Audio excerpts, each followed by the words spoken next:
Hello everyone, welcome to my channel. তো আজকে আমি দেখো এই বো ক্লিপটা নিজে বানিয়েছি, তো তাই ভাবলাম তোমাদের সাথে শেয়ার করি। তো ফার্স্টে তো আমি একটা স্যাটিনের কাপড় নিয়েছিলাম, যেটা আমি মিশো থেকে অর্ডার করেছিলাম, এবং কাপড়টা আমার আসার থেকে অনেক ভালো বেরিয়েছিল। তো ভাবলাম এটা দিয়ে একটা ক্লিপই বানিয়ে দেওয়া যায়, কারণ আমার কাছে ছিল ক্লিপের বাকি জিনিসগুলো। তো ফার্স্টে এটাকে কেটে নিলাম। এটা 10x10 মাপ নিয়ে কেটেছিলাম, মানে চারিদিকে 10x10 ছিল। তো ফার্স্টে এটাকে কিছুই না, একটু সাইড দিয়ে নর্মালি স্টিচ করে নিতে হবে। তো এরকম আমি আগে মেশিনে সুতোটা ভরে নিচ্ছিলাম তখন। যাই হোক,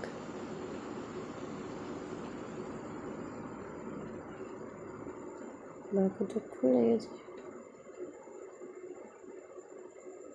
তো এটাকে হাফ, বেশি কিছু না, ফোল্ড করে নিয়ে শুধু সেলাই করতে হবে।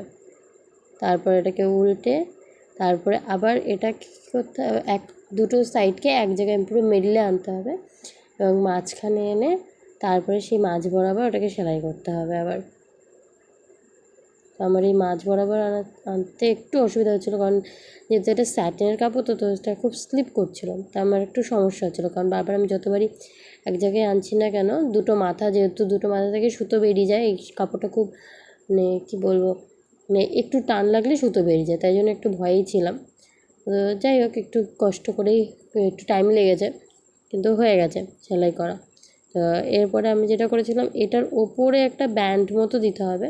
তো তার জন্য একটা ছোটো ওই 1.5 ইঞ্চি মতো কাপড় কেটে নিয়েছিলাম, নিয়ে তারপরে সেটাকে সাইড দিয়ে সেলাই করতে হবে, এক সাইড করে এরকম সেলাই করে নিতে হবে, নিয়ে তারপরে সেটাকে উল্টে দিতে হবে। তো আমি এখানে সেফটি পিনের সাহায্যে এটাকে উল্টেছি, কিন্তু মানে ভিডিওতে দেখাতে ভুলে গেছি তখন। তো ফার্স্টে এই যে হাত দিয়ে একটুখানি উল্টানোর চেষ্টা করছিলাম, তারপর আর পারিনি যখন, তারপরে সেফটি পিনের সাহায্যে পরে উল্টে নিয়েছি। এই যে উল্টানো হয়ে গেছিলো। তো এরপরে এটাকে হাত দিয়ে সেলাই করতে হবে, মানে সুতো দিয়ে হাতেই সেলাই করে নিতে হবে, তাহলে এটা বেশ শেপটা ভালো আসবে। দেখো আমি এখানে সেলাই করে নিয়েছি, যে সুন্দর বাটারফ্লাই শেপ চলে এসেছিলো। তো এইটাকে ভালো করে পেঁচিয়ে, মানে নাহলে এটা সেলাইটা মানে খুলে যেতে পারে। তো আমি মোটামুটি ভালো করে সেলাই করে এটাকে সিকিউর করে নিয়েছি। তো এরপরে আমি যে ওই ওপরে টাইটা বাঁধার জন্য, ওপরে যেটা দেওয়ার জন্য সেলাই করেছিলাম, ওটাকে বাঁধবো বলতে কি সেলাই করে নেবো এটাকেও। তো এটাকেও ভালো করে এটা সাইজের মতো করে নিয়ে এটাকেও সেলাই করে নিয়েছিলাম হাতেই।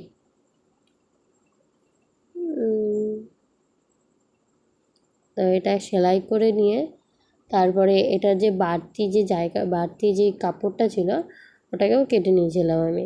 এটাকে কিন্তু খুব সুন্দর করে ভালো করে সেলাই করতে হবে, নাহলে কিন্তু এটা খুলে গেলে বলতে গেলে টোটালি ক্লিপটার সৌন্দর্য নষ্ট হয়ে যাবে। মানে এই যে বাটারফ্লাইটা এত সুন্দর, বাটারফ্লাইটার সৌন্দর্য নষ্ট হয়ে যাবে। কারণ মাঝের সেলাইটা দেখো না, যে ভাঁজের যে সেলাইটা, ওটা দেখা গেলে ঠিক একটা সুন্দর লাগছিলো না, কারণ সেটা সুন্দর লাগছিলো না বলেই আমরা এটা দিচ্ছি, তাই জন্য। তো এটা যতক্ষণ হচ্ছে, আমি পাশে আবার গ্লু গানটাকে গরম হতে রেখে দিয়েছিলাম। তো গ্লু গানটা আমার গরম হয়ে গেছে, এই দেখো বোটা কত সুন্দর হয়ে গেছে। তো এবার আমি ক্লিপটা লাগাবো। তো এই যে গ্লু গানটা দিয়ে ফার্স্টে ক্লিপের উপরে আঠা লাগাবো ভালো করে। এখানে ক্লিপটার উপরে আঠা লাগাচ্ছি, আর আমার ক্লিপটা মানে সঙ্গে সঙ্গে যেহেতু স্টিলের, সঙ্গে সঙ্গে গরম হয়ে যাচ্ছিলো, এদিকে আমার হাতেও ঝুলে যাচ্ছিলো গরমে, এত গরম লাগছিলো। তো এইটাকে লাগিয়ে আমি বেশ কিছুক্ষণ ছেড়ে দিয়ে তারপরে আমি চেঞ্জ করে নিয়ে ওপরে আমাদের ছাদে চলে গেছিলাম, তোমাদের বাকি ক্লিপটার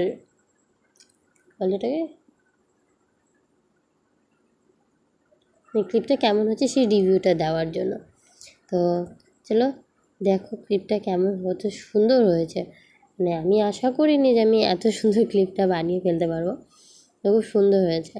আর আমি একটু কালো রঙটা বেশি পছন্দ করি, মানে বলতে গেলে আমার কালো রঙের প্রতি খুব অবসেশন আছে, তাই আমি কালোটাই দিয়েই বানালাম। তো তোমরা চাইলে যে কোনো কালার দিয়ে যে কোনোভাবে ইচ্ছা বানাতে পারো, যে কোনো সাইজ চেঞ্জ করেও বানাতে পারো। তো আজকের জন্য এটুকুনি।